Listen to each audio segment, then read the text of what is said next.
Dear brothers and sisters, Salve Maria. What a blessing it is to meditate and pray in this holy time of Advent, already at the doors of the little grotto in Bethlehem. So let us make our prayer. In the name of the Father, and of the Son, and of the Holy Spirit. Amen. Holy Mary, Mother of God, so often scorned by humanity that wanders aimlessly, we stand before you in this Christmas Novena, greeting the arrival of your divine Son, the infant Jesus. Blessed be God, who loved the world so much, that he chose to be born among us. And blessed be your holy womb, chosen for this purpose. Back then, few understood, O Holy Mother, the magnitude of the mystery that occurred in the humble grotto of Bethlehem. And sadly, even today, more than 2,000 years later, few grasp the significance of Jesus' birth, hence the disdain, the insults, and the many closed doors. Yet, we know that God's love is the ultimate victor, and that, until the very last moment before Jesus' triumphant return, he will not abandon the vanquished and will continue to knock on the doors of those who spurn him, for he died on the cross for the salvation of all. As warriors of hope, we place ourselves at your feet, kind Mother, and ask for your blessing in our challenging mission to live Christmas with faith and undaunted trust, and to bring it to those who are yet to awaken to the magnificent reality of this Advent. May we continue this way until the day when Christmas ceases to be a date and becomes a condition of life. And we all can sing together, Glory to God in the highest, and on earth peace to people of good will. Trusting in your kindness, we now present our requests, praying that you will grant them if they are for our good and in accordance with God's will. Hear the pleas of all those who, from different parts of the world, pray this novena with us, and we beseech you for peace in the world.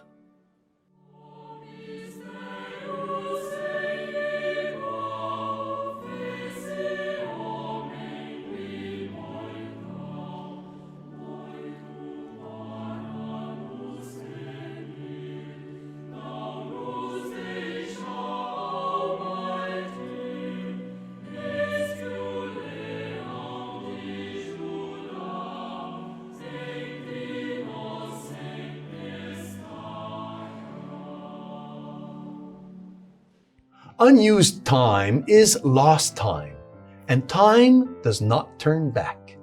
In this Christmas Novena, our time is being well spent, brothers and sisters, benefiting both me, of course, but also you who are listening. Both of us are being enlightened by the holy light of Christmas under the maternal mantle of Our Lady. Today, we will discuss and meditate on the Mother of God, the blessed link that connects us to our Lord Jesus Christ. Speaking of Our Lady and becoming familiar with her, it's inevitable that this should bring us into a special encounter with our Lord. It's Saint Matthew in his Gospel that goes and writes, Mary, of whom was born Jesus, who is called Christ. This in itself is a sublime compliment.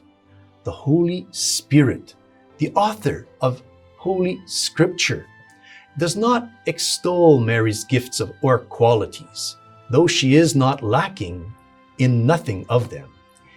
He is content to point out the divine principle, the divine maternity.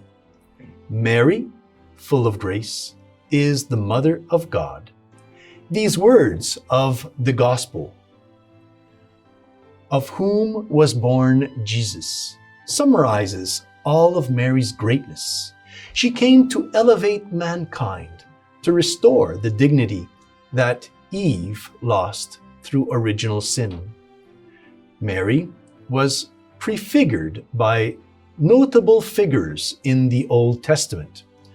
Let us just remind ourselves of Sarah, of Rebecca, of Judith, of Esther, of Abigail, of Deborah, Naomi, and many, many others.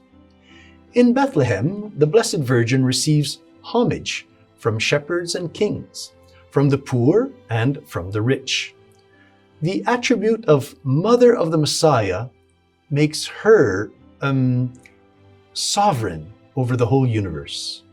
The Son of God himself was subject unto them, says St. Luke, recognizing her as his mother, as a good son. A perfect example of the observance of the commandment, honor thy father and mother. And to think that there are those who say that Mary was just, well, a simple woman of the people, a villager like so many others. What ignorance, brothers and sisters. How this is contrary to all evidence. That Our Lady was humble, we agree, but true humility is inherent to well-conceived greatness. This is what Mary sings in her Magnificat. It would be natural for the Son of God to be born in a palace, but, contrary to human logic, Jesus is born in a grotto, where Mary and Joseph, despised by all, find refuge. But Mary, despite the setback, was happy, for she had Jesus in her womb and she knew that everything that happens is allowed, is permitted by God. Let those who hear me be consoled.